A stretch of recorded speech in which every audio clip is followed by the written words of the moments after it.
உங்களுடைய வேதாகமம் உங்களோடு கூட கையில் வைத்திருப்பீர்கள் என்றால் நோடு கூட லூக்கா புஸ்தகம் 24வது அதிகாரத்திற்கு நேராக திருப்பிக் கொள்ளுங்கள். லூக்கா 24வது அதிகாரம் 1லிருந்து 12ஆம் வசனம் வரைக்கும் நாம் இன்று காலையில் வாசிக்க கேட்போம்.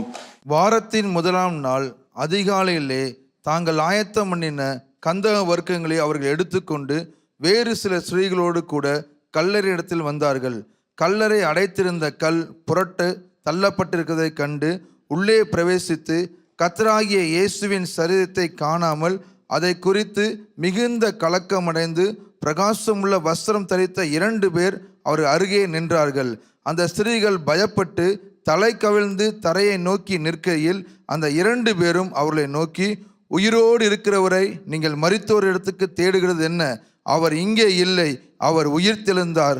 மனுஷகுமாரன் பாவியிலான மனுஷர் கையில் ஒப்பு கொடுக்கப்படவும் சிலுவையிலே அறையப்படவும் 3ஆம் நாளில் எழுந்திருக்க வேண்டும் என்பதாய் அவர் கலிலேயாவில் இருந்த காலத்தில் உங்களுக்கு சொன்னதை நினைவு கூறுங்கள் என்றார். அப்பொழுது அவர்கள் அவருடைய வார்த்தையை நினைவு கூர்ந்து கல்லறையை விட்டு திரும்பி போய் இந்த சங்கதிகள் எல்லாவற்றையும் 11 பேரும் மற்ற எல்லாருக்கும் அறிவித்தார்கள். இவைகளை அப்போஸ்தலருக்கு சொன்னவர்கள் மகதலேனா மரியாளும் யோவன்னாலும் யாக்கோபின் தாயுமாகிய மரியாளும் இவர்களோட கூட இருந்த மற்ற ஸ்திரீகளுமே. இவருடைய வார்த்தைகள் அவர்களுக்கு வீண் பேச்சாய் தோன்றியதினாலே இவர்கள் நம்பவில்லை. பேதுரு எழுந்திருந்து கல்லறையின் இடத்துக்கு ஓடி அதற்குள் குனிந்து பார்க்கையில் சீலையில் தனிப்பட வைத்திருக்க கண்டு சம்பவித்ததை குறித்து தன்னிடத்தில் ஆச்சரியப்பட்டு கொண்டிருந்தான். கர்த்தருடைய நாமத்திற்கு மகிமை உண்டாவதாக. இந்த வசன பகுதி என்ன ஒரு அற்புதமான ஒரு வசன பகுதியாக இருக்கின்றது. எவ்வளோ முறை படித்தாலும் இந்த வசனங்களில் அடங்கியுள்ள சம்பவங்களை வாசிக்கும் பொழுது உண்மையாகவே உள்ளம் பரவசம் அடைகின்றது. அங்கே எழுதப்பட்டிருக்கின்ற வார்த்தைகள் நமக்கு நம்பிக்கையை கொண்டு வருகின்றதா இருக்கின்றது.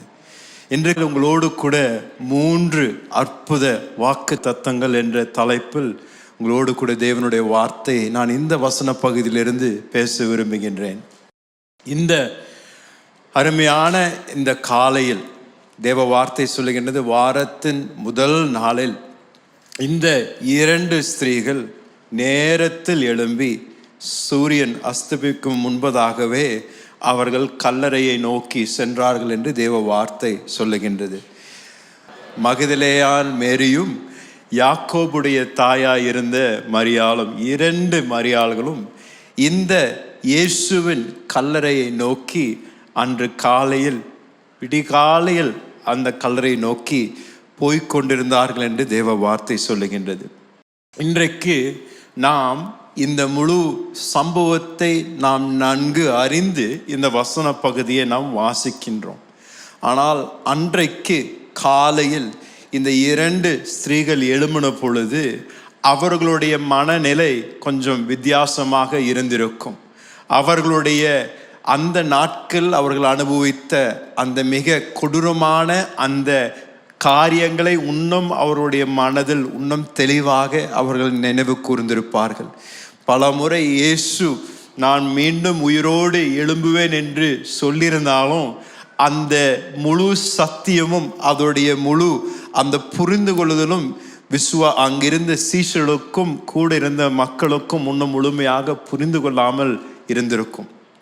ஏனென்றால் இயேசுவோட சரீரம் அந்த வெள்ளிக்கிழமை ஓய்வு நாளுக்காக சீக்கிரமாக சிலுவையிலிருந்து இறக்கப்பட்டது.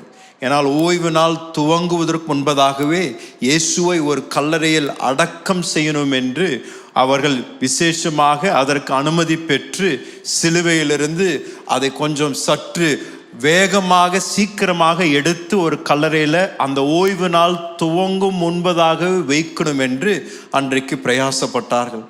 ஆகையால் தான் இந்த 2 ஸ்திரீ எப்பொழுதும் ஒரு சரீரத்தை அடக்கம் செய்யும் பொழுது அதற்கு செய்ய வேண்டிய மரியாதைகள் சிலது இருந்தது. அந்த சரீரத்தை அந்த எண்ணெயினாலும் அந்த விசேஷித்த அந்த காரியங்களாலும் ஆயத்தப்படுத்தி அது கல்லறையில் வைப்பது தான் அன்ற நாட்களில் பழக்கமாக இருந்தது. ஆகையால் தான் இந்த 2 ஸ்திரீகள் காலையில் எழும்பி அவர்கள் கையில் இருவரும் பையை தூக்கி கொண்டு அவருடைய நோக்கமெல்லாம் அன்றைக்கு இந்த கல்லறைக்கு சென்று இயேசுடைய சரீரத்தை பொறுமையாக சுத்தம் செய்து அதை பொறுமையாக அந்த அடக்கத்திற்காக அவர்கள் செய்த பழக்கத்தை நிறைவேற்றும்படியாக இந்த 2 ஸ்திரீகள் அன்றைக்கு கல்லறையை நோக்கி கொண்டு போய்கொண்டிருந்தார்கள். என்னோடு கூட ஒரு நிமிடம் அந்த நாளை கொஞ்சம் கற்பனை செய்யும்படியாக நான் உங்களை அழைக்கின்றேன். அன்றைக்கு காலையில் அவர்களை வீட்டை விட்டு கிளம்பும் பொழுது மிக துயரத்தோடு துக்கத்தோடு வேதனையோடு தான் அந்த ஸ்திரீகள் எழும்பி கிளம்பியிருப்பார்கள். அவர்கள் அந்த கல்லறையை நோக்கி அவர்கள் போய்கொண்டிருக்கும் பொழுதும் அவர்கள் அந்த பட்டணத்தை விட்டு வெளியே வந்துதான் அந்த கல்லறைக்கு போயிருக்க வேண்டிய ஒரு தேவை இருந்தது. அந்த பட்டணத்தை விட்டு அவர்கள் வெளியே வரும்பொழுது தூரத்தில் நிச்சயம் கொல்கதா மலையை அவர்கள் பார்த்திருப்பார்கள். கல்லறை நோக்கி போகும் பொழுது அந்த கொல்கதா மலையை அவர்கள் பார்த்த பொழுது அங்கே அந்த 3 சிலுவைகள் இன்னும் அங்கே நின்றிருப்பதை கட்டாயம் பார்த்திருப்பார்கள். அந்த ஸ்திரீகள் அந்த காட்சியை பார்த்த பொழுது அவருடைய மனதிற்குள் வெள்ளிக்கிழமை நடந்த சம்பவங்கள் நிச்சயம் மீண்டும் அவருடைய மனதிற்குள் தோன்றியிருக்கும். ஏனால் பல சீஷர்கள் அந்த இடத்தை விட்டு ஓடிவிட்டார்கள். இயேசுவோடு பலர் இல்லை. ஆனால் எல்லா ஸ்திரீகளும் அங்கே இயேசு சிலுவையில் அறையப்பட்ட பொழுது அவர்கள் அங்கே நின்று அந்த முழு சம்பவத்தை அவருடைய சொந்த கண்களாக அவர்கள் கண்டார்கள். அப்படி என்றால் அன்றைக்கு அவர்கள் அந்த கல்லறையை பார்த்து கடந்து போகும் பொழுது அவருடைய மனதிற்குள் அந்த காட்சி மீண்டும் மீண்டும் அவர்களுக்குள் காணப்பட்டிருக்கும். அன்று இயேசுவை எப்படி சிலுவையில் அறைந்தார்கள் என்று, இயேசு எப்படி அந்த வேதனையில் அவர் தவித்தார் என்று, ரத்தம் வடிந்து ஓடினதை அவர்கள் மனதில் அவர்கள் இன்னும் அந்த ஞாபகத்தை இன்னும் தெளிவாக அவருடைய மனதில் இருந்திருக்கும். அவ்வளோ ஒரு துயரத்தோடு ஒரு அவங்களுடைய இருதயம் உடைக்கப்பட்ட ஒரு சூழ்நிலையில்தான் அந்த கல்லறையை நோக்கி நிச்சயம் அந்த ஸ்திரீகள் கடந்து போய் கொண்டிருந்திருப்பார்கள். ஏனென்றால் அந்த ரோம நாட்களில் அந்த சிலுவை என்பது எல்லா கைதிகளும் மிக பொல்லாத கைதிகளுக்காகவே வைக்கப்பட்ட ஒரு மரண தண்டனையாக இருந்த ஒரு சிலுவையாக இருந்தது. சிலுவையில் ஒருவன் அறையப்படுவான் என்றால் அவன் எல்லா பாவிகளிலும் எல்லா கைதிகளிலும் மிக கொடூரமான கொலைக்காரர்கள் அல்ல, பலரை அவர்கள் கொலை செய்தவர்கள், அவர்கள் மிக பொல்லாத வாழ்க்கை வாழ்ந்தவர்கள் தான் அன்றைக்கு ரோம நாட்களில் ஒரு சிலுவை தண்டனையின் மரணம் கொடுக்கப்பட்டிருக்கும். அன்றைக்கு வரைக்கும் உபாகத்தில் கூட ஆண்டவர் சொல்றாரு, ஒரு சிலுவையில் தொங்குகின்ற மனிதன் அவன் சபிக்கப்பட்ட மனிதன் என்று ஆண்டவருடைய வார்த்தை சொல்லுகின்றது. அப்படி என்றால் அந்த நாட்களில் சிலுவை என்றால் மரணம், சிலுவை என்றால் சாபம், சிலுவை என்றால் அது ஒரு கொடூரமான ஒரு சபிக்கப்பட்ட ஒரு மரணம் என்று அங்கு எல்லாரும் அறிந்திருக்கின்ற ஒரு காரியமாக இருந்திருக்கும். அன்றைக்கு அந்த ஸ்திரீகள் அந்த கல்லறையை நோக்கி போய் கொண்டிருந்த பொழுது அந்த சிலுவை அவர்கள் பார்த்திருப்பார்கள். ஆனால் அன்றைக்கு அவர்கள் பார்த்த சிலுவையில் இயேசு அன்றைக்கு அங்கே தொங்கிக் கொண்டில்லை. இயேசு அந்த சிலுவையிலிருந்து இறக்கப்பட்டிருந்தார். ஆனால் இயேசு அன்றைக்கு அந்த சிலுவையில் அறையப்பட்ட நிமித்தம் அன்றைக்கு ஒரு விசேஷமான ஒரு விலையேற பெற்ற ஒரு பரிமாற்றம் அன்றைக்கு நடந்தது. இது இயேசு செய்யக்கூடிய ஒரு மிக முக்கியமான அற்புதம் என்று நான் சொல்லுவேன். அன்றைக்கு வரைக்கும் ரோம தேசத்திலும் அந்த ஜனங்களுக்கும் சிலுவை என்றால் சாபம், சிலுவை என்றால் மரணம், சிலுவை என்றால் பொல்லாத ஒரு மனிதன் என்று எல்லாரும் நினைத்து கொண்டிருந்தார்கள். ஆனால் இயேசு அந்த சிலுவையில் தொங்கின அந்த நாள் முதற்கொண்டு சிலுவையின் அர்த்தத்தையும் சிலுவையின் அடையாளத்தையும் இயேசு தலைகீழாய் மாற்றினார். அதுவரைக்கும் சாபமாய் கண்ட ஒரு சிலுவையை இயேசு மரித்தது பின்பதாக அது ஒரு நம்பிக்கையின் சின்னமாய் மாறினது, அது ஒரு ஜீவனின் சின்னமாய் மாறினது, அது ஜீவனுக்கு அடையாளம் அடையாளமாகவும் ஆசீர்வாதத்திற்கு அடையாளமாய் அது காணப்பட்டது. இயேசு அன்றைக்கு சிலுவையின் அர்த்தத்தை அவர் மாற்றினார். அவர்கள் அன்று காலையில் ஞாயிற்றுக்கிழமை அவர்கள் எழும்பி கல்லறைக்கு போய் கொண்டிருந்த பொழுது அவர்களுக்கென்றே ஒரு விசேஷித்த ஒரு அற்புதம் காத்து கொண்டிருந்தது. இன்னும் அவர்கள் முழுமையாக அதை அறியாமல் இருந்தார்கள். ஆனாலும் அந்த கல்லறையை நோக்கி போய் கொண்டிருந்த பொழுது தேவன் அன்றைக்கு செய்த அந்த அற்புதத்தை அவர்கள் காண இருந்தார்கள். நான் உங்களையும் நான் இன்றைக்கு பார்த்து சொல்லுகின்றேன், இன்று காலையில் உயிர்த்தெழுதல் நாளன்று நாம் பெற்றுக்கொள்கின்ற மிக முக்கியமான முதலாவது அற்புத ஒரு வாக்கு தத்தம் இருக்கும் என்றால், சிலுவையை சாபத்தை ஆசீர்வாதமாய் மாற்றின இயேசு, அந்த சாவின் அடையாள சின்னமாய் இருந்த சிலுவையை ஜீவனின் அடையாள சின்னமாய் மாற்றின அதே இயேசு நம்மளுடைய வாழ்க்கையிலும் அதே மாதிரி அர்த்தத்தை மாற்றக்கூடிய வல்லவராய் இருக்கின்றார். ஒருவேளை நம்மளுடைய வாழ்க்கையில கூட அப்படிப்பட்ட ஒரு அர்த்தம் நம்மளுடைய வாழ்க்கையில காணப்படலாம். தோல்வி, ஒரு சாபம், எதை செய்தாலும் அது ஒரு நம்மளுடைய வாழ்க்கையில் ஒரு ஆசீர்வாதம் இல்லாமல், ஒருவேளை நீங்கள் இன்று காலையில் இந்த ஆராதனைக்கு வந்திருக்கும் பொழுது நீங்க யோசிக்கலாம், என்னுடைய வாழ்க்கையில எதுவுமே வாய்ப்பது இல்லைங்க, எதை செய்தாலும் அது எனக்கு தோல்விதான் முடியுது, நான் என்னுடைய வாழ்க்கையில் இந்த சாபத்திலிருந்து என்னால் வெளியே வர முடியல, எங்களுடைய வாழ்க்கையில் இந்த தலைமுறையாக தரித்திரம் என்ற சாபம் எங்க மேல தங்கி இருக்கின்றது, எங்களுடைய வாழ்க்கையில எதை செய்தாலும் ஒரு ஆசீர்வாதத்தை நாங்கள் காணவில்லை, எங்களுடைய வாழ்க்கையில எப்படி நாங்கள் இந்த நம்பிக்கையும் இந்த ஆசீர்வாதத்தையும் பெற்றுக்கொள்வோம் என்று நீங்கள் யோசித்துக் கொண்டிருக்கலாம். இன்று காலையில் நான் உங்களுக்கு ஒரு நற்செய்தியை வைத்திருக்கின்றேன். 2000 வருடங்களுக்கு முன்பதாக சிலுவையின் அந்த அர்த்தத்தை மாற்றின அதே இயேசு உங்களுடைய வாழ்க்கையின் அர்த்தத்தையும் மாற்ற அவர் வல்லவராய் இருக்கின்றார். சாபங்களை ஆசீர்வாதமாய் மாற்ற வல்லவராய் இருக்கின்றார். உங்களுடைய வாழ்க்கையில நீங்கள் யோசிக்கலாம், தோல்வி என்று யோசிக்கலாம், ஆனால் அந்த தோல்வியை வெற்றியாக இயேசு மாற்ற வல்லவராய் இருக்கின்றார். சிலுவையில் தொங்கின அந்த இயேசு அந்த சிலுவையின் சாபத்தை முறித்து, அன்றையிலிருந்து சிலுவை என்றால் நம்பிக்கை, சிலுவை என்றால் ஜீவன், சிலுவை என்றால் ஆசீர்வாதம் என்று புதிய அர்த்தத்தை தந்த அதே இயேசு இன்றைக்கு யாரெல்லாம் அவரிடத்தில் வருகின்றார்களோ அவருடைய வாழ்க்கையிலும் அவர் ஆசீர்வாதத்தையும் ஜீவனையும் புதிய ஒரு அர்த்தத்தையும் தர வல்லவராயிருக்கின்றார். ஒரு ஆமென் சொல்லலாமா? அன்றைக்கு இயேசு சிலுவையில் தொங்குனது ஒரு மிக முக்கியமான ஒரு செயல் என்று நான் சொல்லுவேன். ஏனால் சிலுவையில் தொங்கினது காரணம், இயேசு தம்மேல் பாவங்களை சுமந்த ஒரு இரட்சகராய் இருந்தார். 2 காரணங்களுக்காக இயேசுவின் சிலுவையின் மரணம் மிக முக்கியமாக இருக்கின்றது. ஒருவேளை சிலர் கேட்கலாம், ஏங்க நீங்கள் சொன்ன மாதிரி அந்த நாட்களில் எல்லாரும் தான் சிலுவையில் பலரை அவர்கள் சிலுவையில் அறைந்து கொன்று விட்டார்கள், இயேசு மாத்திரம் என்ன வித்தியாசம்? இயேசு தானே சிலுவையில் மற்றவர்களைப் போல அவரும் சிலுவையில் அறையப்பட்டார், இயேசுவின் மரணம் ஏன் ஒரு விசேஷமான மரணம் என்று நீங்கள் யோசிக்கலாம். நான் சொல்லுவேன், அதற்கு 2 முக்கியமான காரணங்கள் உண்டு ஏன் இயேசுவின் அந்த சிலுவையில் மரணம் மிக முக்கியம் என்று. முதலாவது, அந்த இயேசுவின் சிலுவையின் மரணத்தின் முக்கியத்துவம் என்னவென்றால், அதுவரைக்கும் சிலுவையில் அறையப்பட்ட எல்லா மனிதர்களும் பொல்லாத மனிதர்களாய் இருந்தார்கள், பாவம் செய்த மனிதர்களாய் இருந்தார்கள், குற்றவாளிகளாய் இருந்தார்கள்.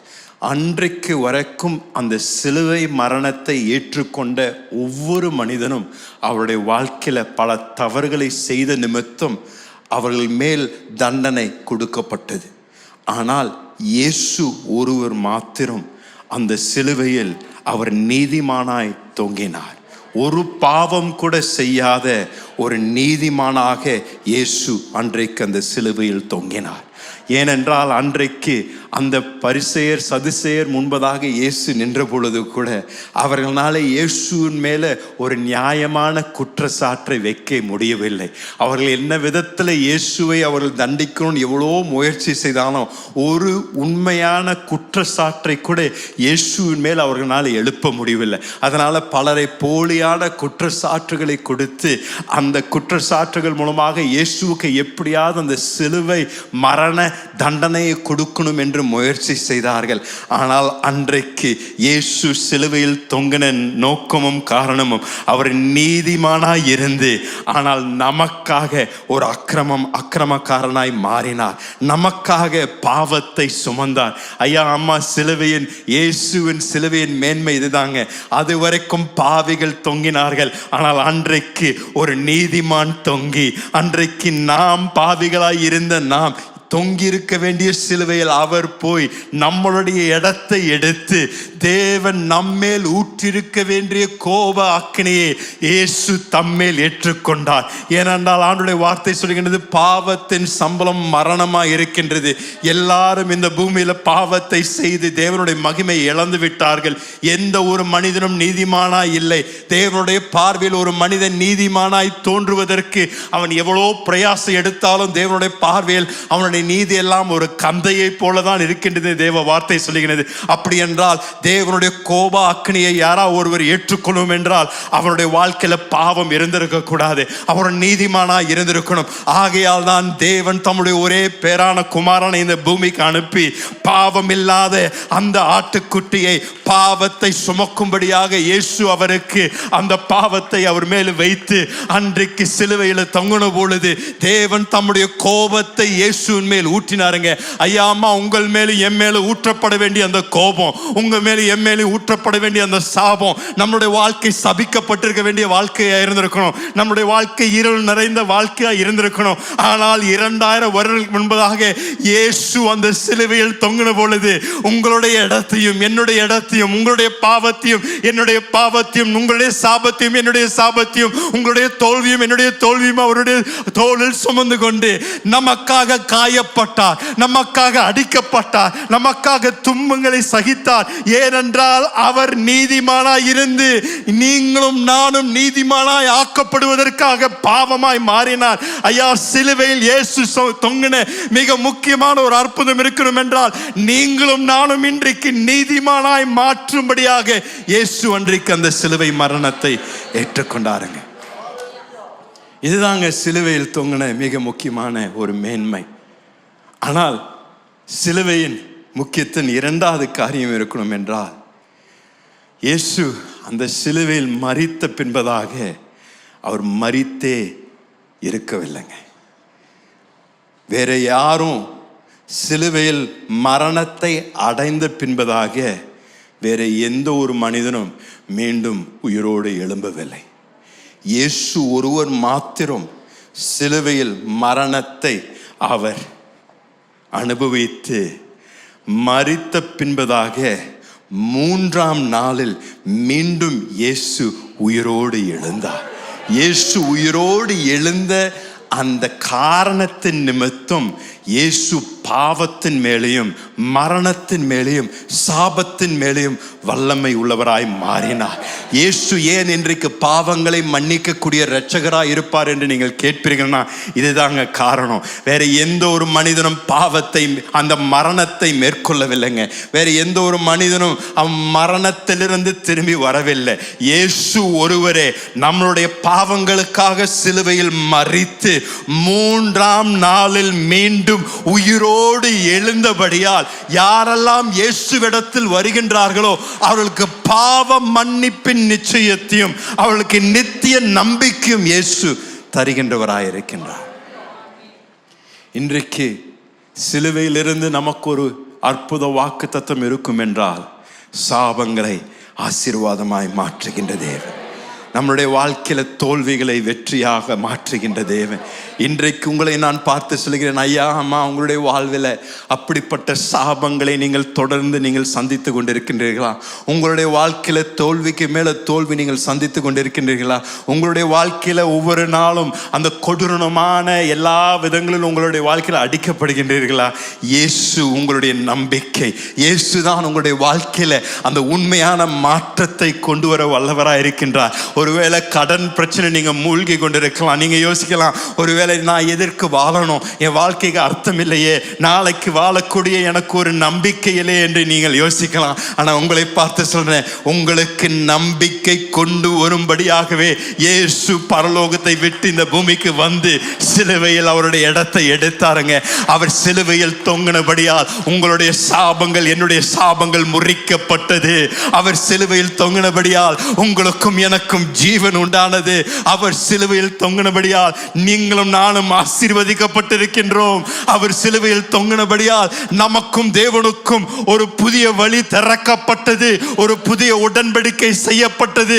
நீங்களும் நானும் தேவனுடைய பிள்ளைகள் என்று அழைக்கப்பட்டிருக்கின்றோம். இன்றைக்கு நாம் தேவனுடைய பிரசன்னத்திற்கு வந்து அவரை பார்த்து அப்பா என்று அழைக்கக்கூடிய ஸ்லாக்கியத்தை பெற்றுப்போம் என்றால் இயேசுவின் சிலுவை நம்ம தந்தாங்க. இயேசுவின் சிலுவை சாபங்களை ஆசீர்வாதமாய் மாற்றுகின்றது. இரண்டாவது, மீண்டும் அந்த லூக்கா 24 அதிகாரத்தில் காணப்பட்ட அந்த சம்பவத்திற்கு நாம் திரும்பி வருவோம் என்றால், அதிகாலையில் இந்த 2 ஸ்திரீகள் எழும்பி இயேசுவுடைய கல்லறையை நோக்கி போய்கொண்டிருந்தார்கள். அவர்கள் இயேசுவுடைய கல்லறைக்கு சென்று இந்த அருமையான 2 மிக உண்மையுள்ள ஸ்திரீகள், பயமில்லாத ஸ்திரீகள் என்று சொல்லுவேன். ஏன்னா சீஷர்கள்லாம் அன்னைக்கு காலையில் பயந்து கம்பளியை முழுசும் தூக்கி போட்டு அவங்க பெட்டு விட்டு எந்திரிக்காமல் இருந்தாங்க. ஆனால் இந்த அற்புதமான ஸ்திரீகள் அவர்கள் காலையில் எழும்பி அவர்கள் தேவையானது எல்லாத்தையும் அவர்கள் கையில் எடுத்துக்கொண்டு என்ன வந்தாலும் பார்த்துக்கலான்னு ஒரு துணிச்சலும் தைரியத்தோடு அன்று காலையில் அவர்கள் அந்த கல்லறையை நோக்கி போய் கொண்டிருந்தார்கள். என்ன ஒரு அற்புதமான ஸ்திரீகள்! அந்த ஸ்திரீகளுக்காக ஒரு கரங்களை தட்டி ஆண்டவருக்கு நம்ம துதிகளை செலுத்தலாமா? இன்று காலையில் அப்படிப்பட்ட ஸ்திரீகளுக்காக கர்த்தரை துதிக்கின்றேன். அப்படிப்பட்ட தைரியம் உள்ள பெண்களுக்காக கர்த்தரை துதிக்கின்றேன். சில நேரத்தில் ஆண்கள் செய்ய வேண்டியதை ஸ்திரீகள் செய்கின்றார்கள். வேதாந்தத்தில் கூட அதை பார்க்கிறோம். அன்னைக்கு காலையில் சீஷர்கள் எழுப்பி வந்திருக்கணும், முதல் ஆளாக வந்திருக்க வேண்டியவர்கள். ஆனால் ஸ்திரீகள் தான் வந்து அந்த இடத்துல அந்த கல்லறையை நோக்கி வந்து கொண்டிருந்தார்கள் என்று தேவ வார்த்தை சொல்லுகின்றது. அங்கே முக்கியமாக நான் இன்றைக்கு இந்த சம்பவம் எல்லா சுவிசேஷங்களும் காணப்படுகின்ற சம்பவம். மத்தேயு 28 அதிகாரத்திலையும் இதே சம்பவத்தினுடைய இன்னும் கொஞ்சம் தகவல் நாம் அங்கே அந்த வசன பகுதியில் நாம் பார்க்கின்றோம். மத்தேயு 28 அதிகாரத்தில் அந்த முதல் 7 வசனங்களை நாம் வாசிக்கலாமா? மத்தேயு 28 அதிகாரம் முதல் 7 வசனங்களை. ஓய்வு நாள் முடிந்து வாரத்தின் முதலாம் நாள் விடிந்து வருகையிலே மகதலேனா மரியாளும் மற்ற மரியாளும் கல்லறையை பார்க்க வந்தார்கள். அப்பொழுது பூமி மிகவும் அதிரும்படி கர்த்தருடைய தூதன் வானத்திலிருந்து இறங்கி வந்து வாசலில் இருந்த கல்லை புரட்டி தள்ளி அதன் மேலே உட்கார்ந்தான். அவருடைய ரூபம் மின்னலைப் போலவும் அவனுடைய வஸ்திரம் உறைந்த மலையைப் போலவும் வெண்மையாகவும் இருந்தது. காவலர்கள் அவனுக்கு பயந்ததினாலே திடுக்கிட்டு செத்தவர்களைப் போல போனார்கள். தூதன் அந்த ஸ்திரீயை நோக்கி, நீங்கள் பயப்படாதிருங்கள், சிலுவையில் அறையப்பட்ட இயேசுவை தேடுகிறீர்கள் என்று அறிவேன். அவர் இங்கே இல்லை, தாம் சொன்னபடியே உயிர்த்தெழுந்தார். கர்த்தரை வைத்த இடத்தை வந்து பாருங்கள். சீக்கிரமாக போய் அவர் மரித்தொழிலிருந்து எழுந்தார் என்று அவருடைய சீஷர்களுக்கு சொல்லுங்கள். அவர் உங்களுக்கு முன்னே கல்யாவுக்கு போகிறார், அங்கே அவரை காண்பீர்கள். இதோ உங்களுக்கு சொன்னேன் என்றான். ஒரு சத்தமா ஒரு ஆமேன் சொல்லலாமா? எவ்வளோ ஒரு அற்புதமான வேத பகுதி. இந்த ஸ்திரீகள் கல்லறையை நோக்கி போய்கொண்டிருந்த பொழுது ஆண்டவருடைய வார்த்தை சொல்கின்றது, திடீரென்று ஒரு மிக பயங்கரமான பூமி அதிர்ச்சி ஏற்பட்டதாம். இந்த பூமி அதிர்ச்சி ஏற்பட்ட பொழுது அந்த கல்லறைக்கு முன்பதாக வைக்கப்பட்டிருந்த அந்த கல் நகர்த்தப்பட்டது என்று தேவ வார்த்தை சொல்லுகின்றது. அவ்வளோ தூரம் பரிசேயர்களும் சதிசேயர்களும் பிரயாசங்கள் எடுத்து பிலாத்து இடத்திலிருந்து விசேஷித்த அனுமதியை பெற்றுக்கொண்டு அவர்கள் இயேசு இப்படி சொன்னார், இப்படி உயிரோடு எழும்புவார் என்று அவர் பல தடவை சொன்னார், அதை நிரூபிக்கும்படியாக நிறைவேற்றும்படியாகவே சீஷர்கள் ராத்திரியோடு ராத்திரியாக வந்து அவருடைய சரீரத்தை கடத்தி விட்டு போயிடுவார்கள் என்று அவர்கள் பயப்படுத்தி பிலாத்து இடத்திலிருந்து அந்த ரோம அந்த சீல் வைக்கும்படியாக அவர்கள் பிரயாசப்பட்டு அதை செய்தார்கள். அன்று ராத்திரி இந்த ரோம போர் சேவர்கள் காவல் காத்து கொண்டிருந்தார்கள். அவர்கள் எல்லாரும் கட்டாயம் இன்னும் ஜாக்கிரதையாகவே இருந்திருப்பார்கள். ஏனால் அவர்கள் முழு எருசலேம் பட்டணமே எவ்வளோ தூரம் திரண்டு வந்தது என்று அறிந்திருந்தார்கள். இங்கே அடக்கம் பட்டிருக்கின்ற அந்த நபர் ஒரு முக்கியமான நபர் என்று நன்கு அறிந்திருந்த இந்த போர் சேவர்கள் கட்டாயம் கொஞ்சம் விழிப்போட தான் இருந்திருப்பாங்கன்னு நினைக்கிறேன். நம்மளுடைய வாட்ச்மேன் மாதிரி தூங்கிட்டு இருந்திருக்க மாட்டாங்க.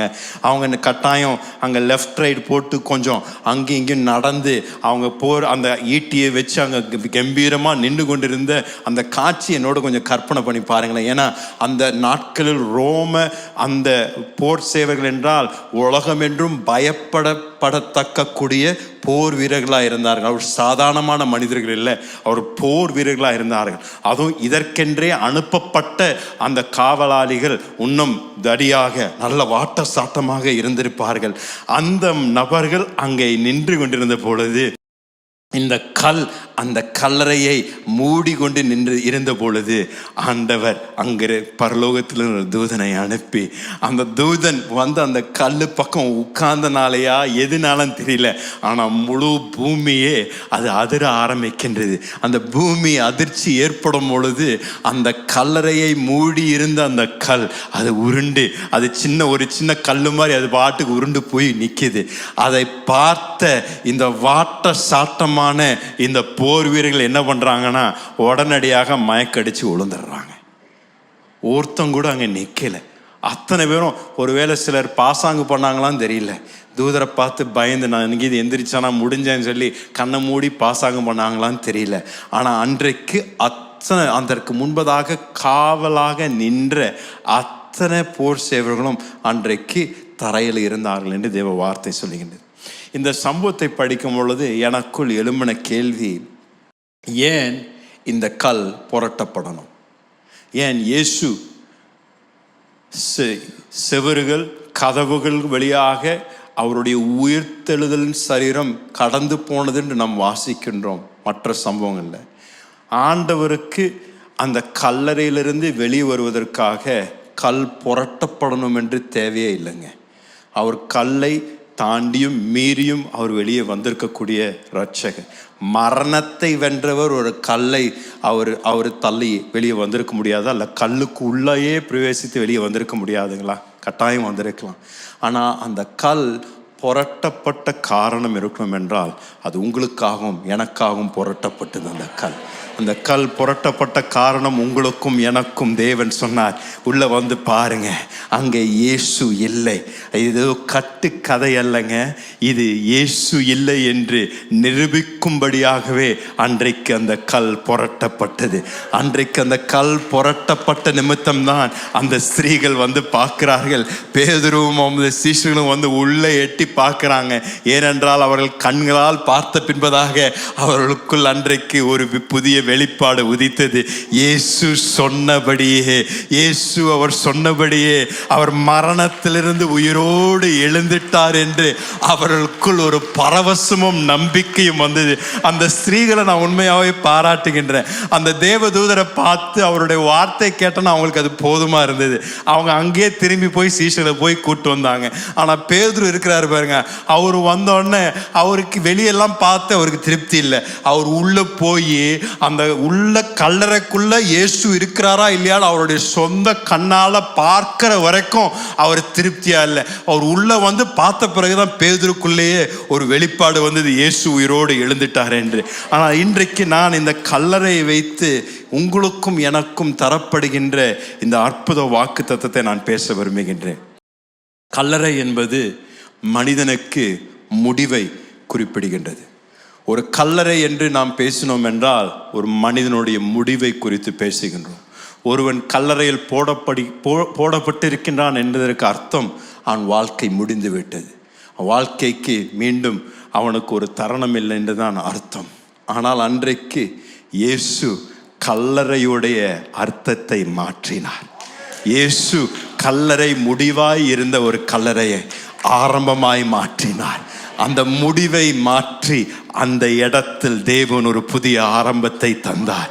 எதை மனிதன் முடிவாக பார்த்தானோ தேவன் அதை ஒரு ஆரம்பமாக மாற்றி அவருடைய வெளியேற பெற்ற புதிய வாழ்விற்கு ஒரு ஆரம்பம் என்று எல்லா மனிதர்கள் அறிந்து கொள்ளும்படியாக அன்றைக்கு இயேசு உயிரோடு எழுந்தாருங்க. இன்றைக்கு நீங்களும் நானும் ஆண்டவருடைய கல்லறையை பார்க்கும் பொழுது உங்களுக்கும் எனக்கும் வரக்கூடிய விசுவாசம் என்னென்றால், என்னுடைய வாழ்க்கையில முடிந்து போனது என்று யாரெல்லாம் சொன்னார்களோ, இது நடக்காது என்று சொன்னார்களோ, இயேசு மீண்டும் உயிரோடு எழுந்தபடியால் என்னுடைய முடிவை ஆரம்பமாக மாற்றக்கூடிய வல்லவர் இயேசு ஒருவரே. யாரெல்லாம் முடியாது என்று சொன்னார்களோ, இயேசுவின் மேல் விசுவாசத்தை வைக்கும் பொழுது முடியாததை முடிய செய்ய தேவன் வல்லவராய் இருக்கின்றார். யாராலும் கூடாததை இயேசு கூட முடியும்.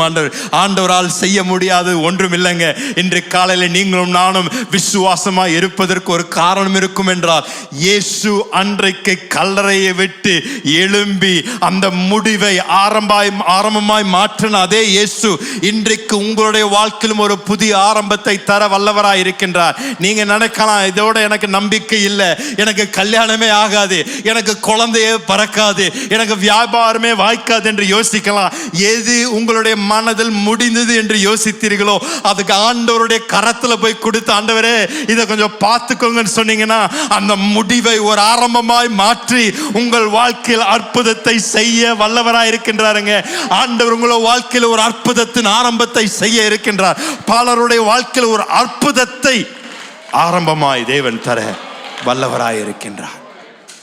அன்றைக்கு வரைக்கும் மனிதன் மரணத்தை குறித்து பயந்து கொண்டிருந்தான். மரணம் என்பது ஒரு புதிராய் இருந்தது மனிதனுக்கு. மரணத்திற்கு பின்பதாக என்ன ஏற்படும், என்ன நடக்கும் என்று மனிதனுக்கு தெரியாமல் இருந்தது. மரணம் என்பது ஒரு முற்றுப்புள்ளியாக காணப்பட்டதுங்க அன்றைக்கு வரைக்கும். ஆனால் இயேசு அவர் மரித்து மீண்டும் உயிரோடு எழுந்த பொழுது மரணத்தின் கூரை அவர் முறித்தாருங்க. மனிதனுக்கு மரணத்தை குறித்த பயத்தை எடுத்த ஒரு தெய்வம் இருக்கும் என்றால் அது நம்முடைய இயேசு ஆகிய இரட்சகர் தாங்க. இன்றைக்கு நீங்களும் நானும் மரணத்தை பார்த்து பயப்படணும்னு அவசியம் இல்லைங்க. இன்றைக்கு நீங்களும் நானும் மரணத்தை பார்த்து கலங்கணும்னு அவசியம் இல்லை. நீங்களும் நானும் மரணத்தை ஒரு முடிவாக பார்க்கணும் அவசியம் இல்லை. மரணம் என்பது தேவ பிள்ளைக்கு ஒரு ஆதாயம். மரணம் என்பது தேவ பிள்ளைக்கு ஒரு ப்ரமோஷன். மரணம் என்பது தேவ பிள்ளைக்கு ஒரு புதிய ஆரம்பம். மரணம் என்பது தேவ பிள்ளைக்கு ஒரு நித்திய ஜீவன், அது ஒரு வாசலாய் இருக்கின்றது. ஏனென்றால் இயேசு மரணத்தை வென்று அவர் பாதாளத்துக்கு சென்று மீண்டும் உயிரோடு வந்தபடியா ஆண்டவர் சொல்றார், நான் போய் திரும்பி வந்தபடியால உனக்கு நான் ஒரு வழியை உண்டாக்கி நீயும் என்னோடு கூட நித்தியத்தில் இருக்கும்படியாக அந்த நித்திய நம்பிக்கை நான் தர வல்லவராய் இருக்கின்றேன் என்று இயேசு இன்றைக்கு உங்களையும் என்னையும் பார்த்து சொல்றார். நீங்களும் நானும் ஒரு தேவ பிள்ளையா இருக்கும் பொழுது மரணத்தை குறித்து நாம் பயப்படணும் என்று அவசியம் இல்லை. மரித்தோரை குறித்தும் நாம் மிகவும் கவலைப்படணும் அவசியம் இல்லை. ஏனென்றால் இயேசு நமக்காக அந்த வாசலை திறந்து ஒரு நம்பிக்கையை தந்து மரணம் ஒரு முடிவில்லாமல் மரணம் ஒரு ஆரம்பமாய் மாற்றி யாரெல்லாம் இயேசுவின் மேல் தங்களுடைய விசுவாசத்தை வைக்கின்றார்களோ இந்த பூமியில் மரணத்தை சந்திக்கும் பொழுது அவர்கள் ஒரு புதிய வாழ்வை, நித்திய வாழ்வை துவங்குகின்றார்கள் என்ற ஒரு நம்பிக்கை தேவன் தருகின்றார். இன்றைக்கு அந்த நிச்சயத்தை உங்களுக்கும் எனக்கும் இயேசுவின் உயிர்த்தெழுதல் நாள் நீங்களும் நானும் பெற்றுக்கொள்ளலாம். யாரெல்லாம் இயேசு இடத்தில் வருகின்றார்களோ அந்த திறந்திருக்கின்ற கல்லறையை பார்க்கும் பொழுது நாம் நம்மை பார்த்து சொல்றோம், மரணமே உன் கூரெங்கே, பாதாளமே உன் ஜெயம் எங்கே என்று நாம் கேட்கக்கூடிய தைரியத்தை தேவன் இயேசு அவருடைய உயிர்த்தெழுதல் மூலமாக உங்களுக்கும் எனக்கும் தந்திருக்கின்றார். மூன்றாவது, இந்த உயிர்த்தெழுதல் நாளில் நாம் கவனிக்க வேண்டிய இன்னொரு காரியம் இருக்கணும் என்றால், பேதுரு அன்றைக்கு அந்த கல்லறைக்குள் ஓடி வந்து கல்லறைக்குள் அவன் பார்த்த பொழுது அவன் கண்ட காட்சி, அவனுடைய வார்த்தை சொல்கின்றது, இயேசு அவர் அடக்கம் பண்ண பொழுது அவரை சுற்றியிருந்த சீலை, அவரை சுற்றியிருந்த அந்த அடக்கம் பண்ணப்பட்ட அந்த வஸ்திரம் அங்கே அழகாக அங்கே மடிக்கப்பட்டிருந்தது, அங்கே போடப்பட்டிருந்தது என்று தேவ வார்த்தை சொல்லுகின்றது. பேதுரு அதை பார்த்த பொழுது அவனுக்குள் நம்பிக்கை வந்தது. ஏனென்றால் ஒருவேளை இந்த பரிசேயர் சதுசேயர் சொன்ன மாதிரி ராத்திரியோட ராத்திரி எவனா திருடன் வந்து இயேசுவுடைய சரீரத்தை அப்படி திருடி கொண்டு போயிருந்தாங்கன்னா அவங்க ஏன் அவ்வளோ கஷ்டப்பட்டு அந்த சீலையை அவிழ்த்து அங்கே வைத்து கொண்டு போயிருப்பார்கள். அவள் சீலையோடு தூக்கிட்டு போயிருப்பாங்க பிரேதத்தை. ஆனால் அந்த சீலையை அழகாக அந்த இடத்தில் விட்டு சென்றதற்கு ஒரு முகாந்திரம் இருந்தது, ஒரு நோக்கம் இருந்தது. அன்றைக்கு அந்த சீலையை பார்த்த பொழுது அது ஒரு வெறுமையான காட்சியை அளித்தாலும் அந்த வெறுமைக்கு பதிலாக இயேசுவே அவர்கள் மத்தியில் பிரசன்னமான இரட்சகராய் மாறினார் என்று தேவ வார்த்தையில் பார்க்கின்றோம். அந்த சீலை ஒருவேளை வெறுமையாக இருந்திருக்கலாம், ஆனால் அன்றிலிருந்து இயேசு அவர்கள் மத்தியில் பிரசன்னமான தேவாதி தேவன் ரட்சாதி ரட்சகராய் மாறினார். இன்றைக்கு இயேசுவின் உயிர்த்தெழுதலிலிருந்து நீங்களும் நானும் எடுத்துக்கொள்ளக்கூடிய மூன்றாவது அற்புத ஒரு வாக்கு தத்தம் இருக்கும் என்றால் நம்மளுடைய வெறுமையை நிறைவாக மாற்றக்கூடிய தேவனாய் இருக்கின்றார். நம்மளுடைய வாழ்க்கையில் எதெல்லாம் வெறுமையாய் காண்கின்றோமோ, எதெல்லாம் இது வறண்டு போனது, இது எதுக்கும் வாய்க்காது என்று யோசிக்கின்றோமோ, அதை நிறைவாக மாற்றுவதற்கு தேவன் வல்லவராய் இருக்கின்றார். அன்றைக்கு அங்கு வெறுமையாக கடந்த அந்த சீலை அது எதற்கு அடையாளமாக இருந்தது என்றால் அன்றிலிருந்து சீஷர்களோடு கூட இருக்கின்ற நிறைவோடு இருக்கக்கூடிய இரட்சகராய் இயேசு மாறினார். அதுவரைக்கும் இயேசு அந்த பூமியில ஒரு இடத்துல ஒரு நேரத்திலாம் இருக்க முடிந்தது. ஆனால் உயிரோடு எழுந்த பின்பதாக இயேசு ஒவ்வொரு சீஷரோடும் எங்க வேணாலும் எப்ப வேணாலும் எந்த நேரத்தில் வேணாலும் கூட இருக்கக்கூடிய இரட்சகராக மாறினார். அதனால தான் தேவன் நம்ம பார்த்து சொல்றாரு, நான் உன்னை விட்டு விலகுவதும் இல்லை, நான் உன்னை கைவிடுவதும் இல்லை. இன்றைக்கு இயேசு உயிரோடு எழுந்திருக்கின்ற மூன்றாவது அற்புத நம்பிக்கை இருக்கும் என்றால் நாம் அனாதை அல்லங்க, நாம் கைவிடப்பட்டவர்கள் அல்லங்க, நாம் தனித்து இந்த வாழ்க்கை வாழும்படியாக நாம் இந்த பூமியில வைக்கப்படவில்லை. ஒருவேளை உங்கள் குடும்பத்தில் நீங்கள் எல்லாத்தையும் இழந்திருக்கலாம், எல்லாரும் மரித்து போயிருக்கலாம், அல்ல நீங்க உங்க குடும்பத்தில் ஒரே நபராக தான் இயேசுவை பின்பற்றி கொண்டிருக்கலாம். ஆனால் உங்களை பார்த்து இயேசு சொல்லுகின்றார், நான் உன்னோடு கூட இருக்கிறேன்ப்பா, நான் உன்னை கைவிட மாட்டேன், நான் உன் கூட நடக்கின்ற தேவன், உன்னோடு கூட முழுமையாக என்னுடைய பிரசனம் இருக்கக்கூடிய தேவன். நீ ராத்திரி ஆனாலும் பகலா இருந்தாலும், நீ வெளியே போனாலும் வீட்டில் இருந்தாலும், எங்க போனாலும் என்னுடைய பிரசனத்தின் நிறைவு உன்னோடு கூட இருக்கின்றது. நீ தனியாக இல்லை, நீ தவிக்க வேண்டாம், நீ அநாதனை என்று நீ பார்த்து உன்னை பார்த்து சொல்லணும் அவசியம் இல்லை. நான் உன்னோடு கூட இருக்கின்ற இரட்சகர், நான் இம்மானுவேல், தேவன் நம்மோடு கூட இருக்கின்றார் என்ற நம்பிக்கை பெற்றவர்கள். ஐயா, இந்த பூமியில நம்பிக்கை நிறைந்த ஒரு ஜனக்கூட்டம் இருக்கும் என்றால் இயேசுவின் ரத்தத்தால் கழுவப்பட்ட ஜனக்கூட்டம் தாங்க. ஐயா, நமக்கு ஒரு நம்பிக்கை உண்டு, நாளை தினத்தை குறித்து ஒரு நம்பிக்கை உண்டு, நிச்சயத்தை குறித்து நம்பிக்கை உண்டு. எப்பேற்பட்ட சூழ்நிலை வழியாக கடந்து சென்றாலும் உங்களுக்கும் எனக்கும் ஒரு நம்பிக்கை இருக்கின்றது. ஏனென்றால் தேவன் சொன்னார், நான் உன்னோடு கூட இருக்கின்றேன், பள்ளத்தாக்கு வழியாக நான் உன்னோடு கூட நடப்பேன், உன்னை கையில ஏந்தி நடப்பேன்பா, நான் உன்னை கைவிட மாட்டேன் என்று சொன்ன தேவன் ஐயா அம்மா உங்களோடு கூட இருக்கிறார். என்ன எப்பேற்பட்ட வேதனையா இருந்தாலும், எப்பேற்பட்ட ஒரு சூழ்நிலை நீங்கள் இருந்தாலும் இயேசு உங்களோடு கூட இருக்கிறார். உங்களை மறக்கவில்லை. உங்களுக்காகவே தேவன் ஒரு நம்பிக்கையை, ஒரு சமாதானத்தை இயேசு கிறிஸ்துவின் மூலமாக தந்திருக்கின்றார். இன்றைக்கு இந்த உயிர்த்தெழுதல் நாளில் உங்களுக்கும் எனக்கும் இருக்கின்ற ஒரு விசேஷித்த 3 அற்புதமான வாக்குத்தத்தங்கள் இருக்கணும் என்றால், சிலுவை நிமித்தம் நம்முடைய சாபங்கள் ஆசீர்வாதமாய் மாற்றுகின்றார். கல்லறையின் நிமித்தம் முடிவை ஆரம்பமாக தேவன் மாற்றுகின்றார். அந்த வெறுமையாக இருந்த சீலை நிமித்தம் நம்முடைய வாழ்க்கையில அவருடைய நிறைவான பிரசனத்தை தேவன் தருகின்றார் என்ற நம்பிக்கை. நல்ல கரங்களை தட்டி அவருடைய பார்த்து சிறகாண்டவரே, நம்முடைய அற்புதமான வாக்கு தத்தங்களுக்காக உம்மை நாங்கள் துதிக்கிறோம்.